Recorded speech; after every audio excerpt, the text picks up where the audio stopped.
दोस्तों, मध्य प्रदेश के गुना जिले से बीते दिनों एक खबर सामने आई थी। एक तस्वीर आपकी स्क्रीन पर इस समय मैं आपको दिखा रही हूं। ये गुना के एसपी हैं संजीव कुमार जी। अब जरा इनको गौर से देखिए। ये वही एसपी साहब हैं जिन्होंने बीते दिनों एक बयान दिया था। मीडिया के जरिए ये बयान दिया गया और मीडिया में ये जो इन्होंने बयान दिया था, इसमें इन्होंने कहा था कि हनुमान जयंती के दिन मस्जिद के पास से जो शोभा यात्रा निकली, जो जुलूस निकला, वो मस्जिद के सामने रुका और डीजे की आवाज जो है वो तेज कर दी गई। सीसीटीवी से हमने सब कुछ देखा है।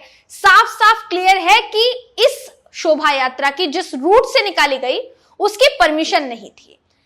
वो जो पूरा मामला था, ये मामला था कि हनुमान जयंती के दिन, जिस दिन ये शोभा यात्रा निकली, उस दिन गुना जिले में हिंसा का जो माहौल है वो बन गया। हिंसा जो है वो भड़क उठी और उसको शांत करने में पुलिस को जो है बहुत मशक्कत करनी पड़ी। दोस्तों, अब ये जो एसपी साहब है, इनका ट्रांसफर कर दिया गया है। पूरा मामला क्या है दोस्तों, इस खबर में मैं आपको बताऊंगी। आखिर तक इस वीडियो को आप जरूर देखिएगा। नमस्कार, मेरा नाम है जयंती झा और आप देख रहे हैं दी घंटाब। दोस्तों, गुना जो जिला है, वहां बीते दिनों हिंसक झड़प हुई। दो समुदाय के बीच में ये झड़प हुई। पुलिस का ये काम है कि अगर किसी के ऊपर आरोप लगा है इस तरीके की हिंसा भड़काने का, माहौल बिगाड़ने का, तो उक्त धाराओं में उसके खिलाफ केस दर्ज किया जाए या एफआईआर जो है वो दर्ज की जाए। ये पुलिस का काम है। पुलिस ने अपनी जिम्मेदारी जो है वो निभाई और एसपी साहब ने एफआईआर जो है वो दर्ज कर ली। ये जो एफआईआर है, एक दर्ज किसके ऊपर हुई? ये दर्ज हुई भारतीय जनता पार्टी के नेता पार्षद के खिलाफ। अब अगले ही पल खबर सामने आती है कि एसपी साहब का तो तबादला कर दिया गया है, उनका तो ट्रांसफर कर दिया गया है।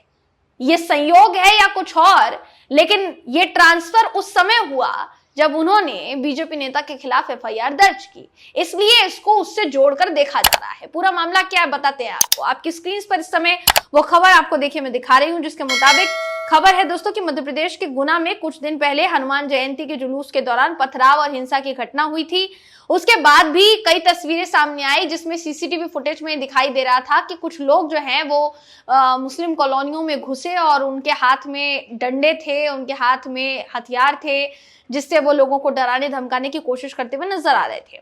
अब इस मामले में पुलिस ने भाजपा नेता और गुना के पार्षद ओम प्रकाश उर्फ गब्बर कुशवाहा के खिलाफ एफआईआर दर्ज की थी। लेकिन गब्बर के खिलाफ एफआईआर दर्ज होने के कुछ ही दिनों के अंदर गुना के एसपी संजीव कुमार सिन्हा का ट्रांसफर कर दिया गया है।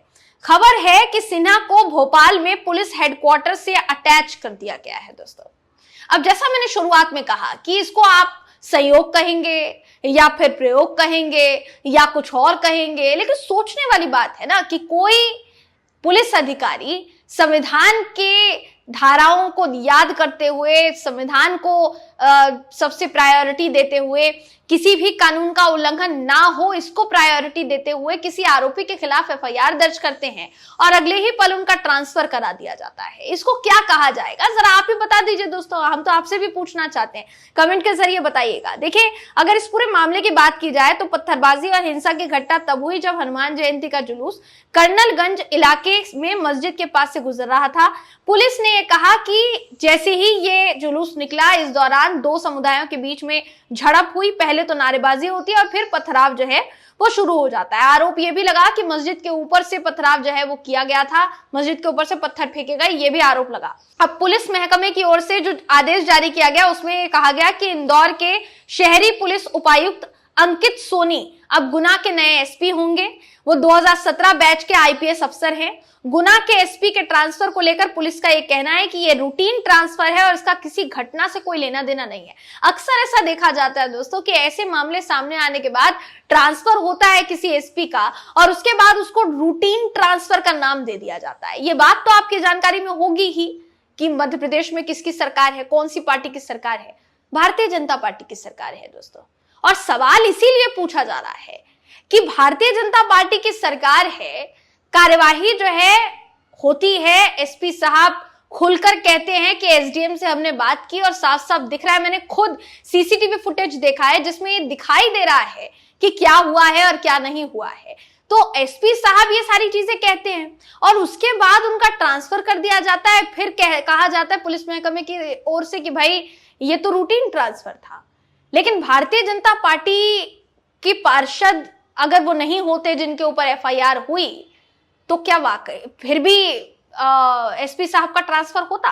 सवाल फिलहाल के लिए ये जो है उठाया जा रहा है। देखिए, पूरे मामले की अगर बात की जाए तो मामले से गुना में बहुत ज्यादा जो है तनावपूर्ण माहौल पैदा हुआ और उसको संभालने की कोशिश के लिए पुलिस की दाद देनी पड़ेगी दोस्तों, क्योंकि पुलिस ने बहुत ही अच्छी तरीके से, बेहतरीन तरीके से वहां काम किया। मगर फिर सवाल ये भी उठा कि जब एसपी साहब ने ये खुद कहा है कि पत्थरबाजी जैसा कोई मामला नहीं है, क्योंकि एसपी साहब ने कहा पत्थरबाजी नहीं हुई है, मैंने सीसीटीवी फुटेज देखा है, लोग जानबूझकर चीजें फैलाने की कोशिश कर रहे हैं। लेकिन फिर भी एफआईआर जो है वो बेशक बीजेपी नेता के खिलाफ हुई, बाद में हुई, मगर उससे पहले आरोप ये लगा कि मुस्लिम समुदाय के कुछ लोगों के खिलाफ भी मामला जो है वो दर्ज किया गया है। तो सवाल ये भी उठे कि जब एसपी साहब खुद कह रहे हैं कि पत्थरबाजी नहीं हुई है, तो फिर मुकदमा दर्ज क्यों किया गया? सवाल ये भी उठा।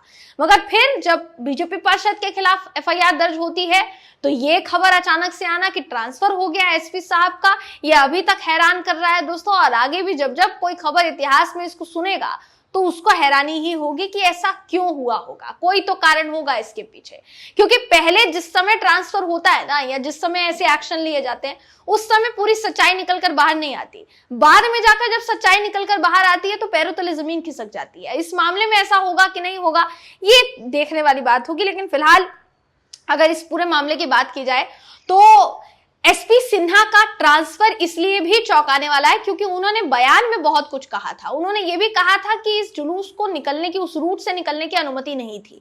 संजीव कुमार सिन्हा ने द इंडियन एक्सप्रेस को यह बताया था कि हनुमान जयंती पर जुलूस निकालने की अनुमति नहीं थी और इसे रोकने की कोशिश जानबूझकर की गई थी।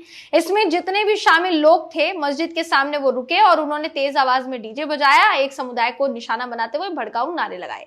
कुशवाहा ने यह भी कहा था कि तुम इस तरह नहीं समझोगे। ये कुशवाहा जिनके ऊपर एफआईआर दर्ज हुई, बीजेपी के पार्षद कुशवाहा ने यह भी कहा था तुम इस तरह नहीं समझोगे, हमें तुम्हें पाकिस्तान भेजना पड़ेगा। सिन्हा ने कुशवाहा के खिलाफ बीएनएस की धाराओं के तहत एफआईआर दर्ज की थी। मामले में विश्व हिंदू परिषद के कुछ कार्यकर्ताओं के खिलाफ भी मुकदमा दर्ज किया गया था और गुना हिंसा के कई वीडियो सोशल मीडिया पर वायरल होने के बाद कार्यवाही जो है वो जारी थी, जिसके बाद ही अचानक ये खबर सामने आ जाती है। तो अब इस पूरी खबर पर आप क्या सोचते हैं, आपकी क्या राय है, कमेंट करके जरूर बताइएगा। अगली वीडियो में आपसे मैं फिर मिलूंगी, तब तक के लिए नमस्कार।